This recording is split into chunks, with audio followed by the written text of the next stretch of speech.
had a little moment when we were talking the other day. I was like, man, I have to get Frank on and get this on video and, Well, thank you. and hear that story, because to get it into the biggest box store where it's literally all across the country, and I know it didn't happen overnight, but it did happen overnight. I mean, once they gave you the green light, boom, it's everywhere. It really right? exploded. Yeah, the first year that I did distribution at Southwest Wholesale for country, they did like a couple $100,000 worth of sales. And then after the music chart, and we started putting them in the stores as a group and marketing it as Texas Music, it exploded. I mean, it exploded like 300%. It was like 3 million the second year of total sales, just in our little area of the wood. Now, keep in mind, we're still only in Texas and a little bit in Oklahoma. These guys, didn't expand that nationally until after that, because the chain saw, oh, well, they're also playing in Missouri. They're also playing in Athens, Georgia. They're also playing in Stillwater, and it kind of it helped grow outside of Texas. But Texas have always been the base. The support in Texas is like none other state musically. And I didn't know this until the other day, and it's so crazy to me, because Billy Bob's, for me, being a kid from Dallas, Texas, it's still like such a special place to me, and this blew my mind, because I just didn't know that you did this, Frank. But you were behind all the live at Billy Bob's albums. Not all of them, about halfway. Now, at the end of my Southwest time, like in 2003, Southwest had a lot of, 2002, they had a lot of financial problems. The guy sold, the two guys split, and then the guy bought, and then they went down, they ended up going bankrupt.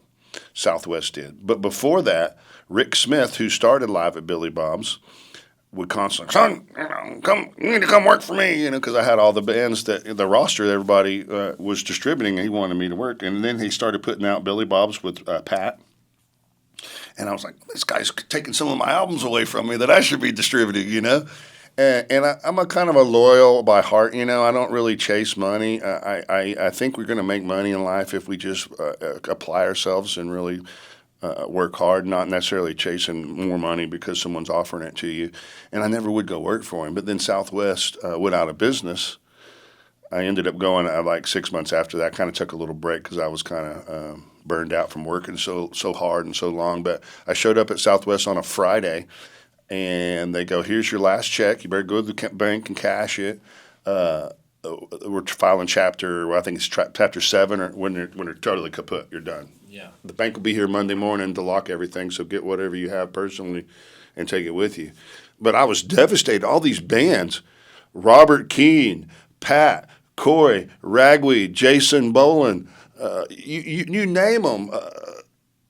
I was distributing them at that time, and all that product in the warehouse was on consignment, basically. Okay. And they owned it. And the bank took everything, basically, and auctioned it off for pennies, right?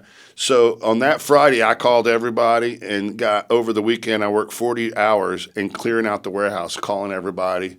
At the time, Pat's manager sent a 24-foot U-Haul truck, and we filled it full of Pat, Corey, Bruce Robeson, Robert Keane, all their product to get it out because we knew what was going to happen. It was crazy, but I just felt that you had to fight for those art. I mean, that was their money, It was bad enough that they had to you got to pay for inventory. You don't really get to make it yet, right, until you actually sell and go through.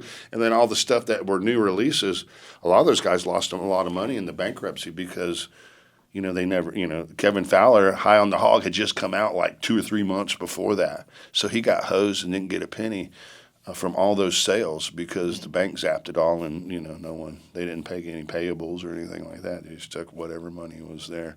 And so after that, basically, is when I started working for Smith Music in 2003.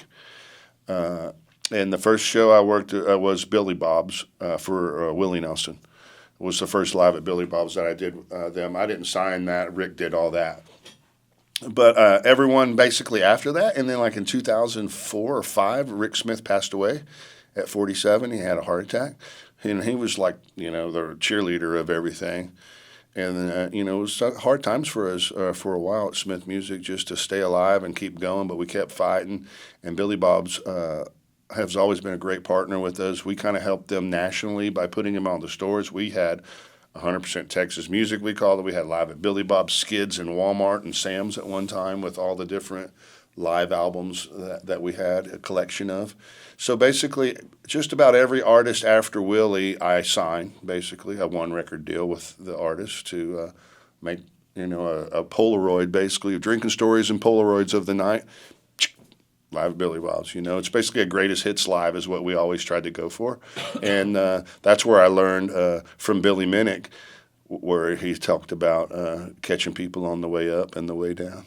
Yeah, man, that's And there cool. I learned that. So I learned a lot from Billy Bob's. Even today with my bar, they really helped me. Marty Travis has been fantastic, quizzing me on my business practices and what I'm charging for stuff and making sure I'm doing it right.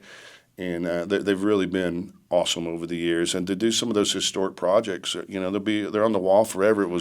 I was there a couple of weeks ago for Robert Gallagher's 80th birthday, and my daughter was there and my granddaughter, and I got to take a picture of us in front of this wall of all these CDs that we did because it's been over like 50. I think this is the first 50 they have, but we've done like 50, almost 60 now. Different artists over the years. Man, that's such Charlie Daniels, Pat Green, Randy Rogers, Stoney, Oklahoma Breakdown. They were rehearsing at Soundcheck and almost didn't play it that night. But they did, and it changed his career. Yeah. And then there's a lot of these moments, seeming like Tonight's Not the Night was really kicked off for Randy. A lot of these guys, these records, Billy Bob's really helped put them on a platform. And really, did good for a lot of people.